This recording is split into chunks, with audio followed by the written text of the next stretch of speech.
Hello guys, and welcome to the OPPO Find X2.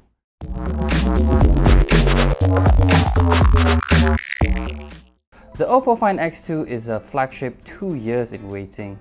The first OPPO Find X was launched back in 2018. Yes, that was 2 years ago. At the time of its launch, the OPPO Find X was the most powerful device OPPO has ever produced. It's also the most expensive at $3,699. This one is not that much better either. This is about $3,999, and this is just for the regular version. The Pro version will go for 4,599 ringgit. That's nearly the same price as the Samsung Galaxy S20 Ultra 5G at 4,999. There are a few things that you get over the Samsung Galaxy S20 Ultra though. The Samsung Galaxy S20 Ultra comes with 12GB as well as this, but the OPPO comes with 256GB of storage instead of 128GB. The only kicker is that the OPPO does not have a micro SD tray, which is kind of a bummer, while the Samsung Galaxy S20 Ultra can support up to 1TB in micro SD card. The OPPO Find X, when it was launched, was also the first device that we see in the modern market to house a motorized pop-up mechanism for the selfie camera. That also revolutionized a whole market of smartphones with pop-up cameras so that they can have a display that is edge to edge without any interruption. The OPPO Find X2 did not follow that. We're guessing mostly it's because of the simplicity in service, probably, and also the IP rating, which this actually has, compared to the Find X, which doesn't have an IP rating. When it was launched, the OPPO Find X was also the first device in Malaysia to house a Qualcomm Snapdragon 845, which was also the most powerful Qualcomm processor at that time. This is one of the first devices to also house the Qualcomm Snapdragon 865 in Malaysia, which is also the most powerful Qualcomm Snapdragon SoC or processor that you can find in their stables currently. On the upgrade front, you also get a 48 megapixel camera at the back paired to two extra cameras. One is a 12 megapixel ultra wide camera and a 13 megapixel tele lens.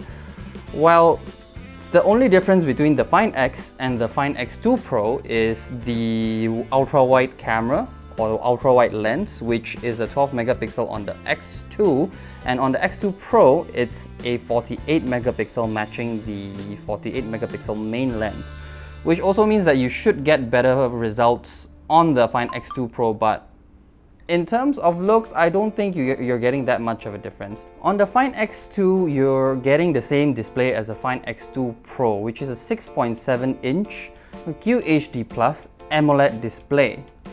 Now, the display is something else though. You're getting the same display as the X2 Pro and you're getting the same resolution as the Samsung Galaxy S20 Ultra.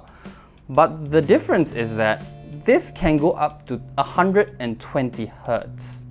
While the Samsung Galaxy S20 Ultra, if you push it up to 120 Hz, it limits the resolution to Full HD+. This, you can go all the way up to QHD+. Now, the worry is that the battery life will suffer a little bit, but from my experience from using this phone for about 2 days, the battery seems to be able to last me the whole day. On the first day itself, the battery lasted me about 16 hours, which is more than a full day's of work. And that's quite surprising coming from a battery that's only about 4,200 mAh. And this is also a 5G device, mind you. Although we don't have a 5G SIM card to test it with, we are stuck to 4G. The 4,200 mAh battery is slightly smaller than the Find X2 Pro. So for 600 ringgit, you're not actually getting that much lower in specs, or you're not getting that much less in specs or in a phone. You still get a 65-watt charging of the OPPO Find X2 Pro, which also means that you should be able to charge this within 38 minutes. Before I forget, the AMOLED display is also a DCI P3 100% certified display, which also means that you're getting very, very good colors.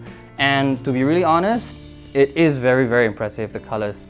And you get HDR10+, you get Dolby Atmos as well with the stereo speakers here. There's no 3.5mm jack, so that's a little bit of a bummer, but that's not too big of a deal because I have Bluetooth headphones anyway, and a lot of us might already have a Bluetooth headphone at this point. What's very interesting about the display is that it's got something called the O1 Ultra Vision. That O1 Ultra Vision, which on this display they call an Ultra Vision display with a punch hole here, is a 32 megapixel camera. Okay, and the Ultra Vision display has something called an O1 Ultra Vision engine that actually scales your videos from 30 frames per second to 120 frames per second. I've turned that on and watched YouTube videos, Netflix and whatever videos, and it actually looks really good. It's supposed to upscale the video up to 120 frames per second with minimal distortion, I guess, and minimal flickering. And so far, it works. But that's also because I have not actually scrutinized it properly. But still, it looks really, really good to the naked eye if you don't actually take too much particular in it. Oh, it also comes with 240 Hz sampling rate. What that means is it comes with a 240 Hz touch response, which is also one of the fastest responding displays that you can find in the market. It's only beaten by the Black Shark 3 Pro that comes with 270 Hz sampling rate, but that device is not yet available in Malaysia, and we don't know how much that would be. So currently, this is the fastest touch response screen in Malaysia, and you can just see it. It's really, really, really, really smooth. In terms of design, I actually kind of like it, although it's a little bit unexciting, as my friend would say, because there's no sliding mechanism and it actually just looks like a very, very normal device. It actually resembles the Huawei P30, if I am a little bit bold to say. Though I actually like the blue color, the ocean. Officially it's called the ocean color. I'm very interested to see what the black looks like, because that actually is made with ceramic, or even the orange vegan leather option on the Find X2 Pro. Now that has been the first impression of the OPPO Find X2. We're still waiting on our unit of the OPPO Find X2 Pro. We will give you a first impression of that, but for $3,999, I actually think I would buy it.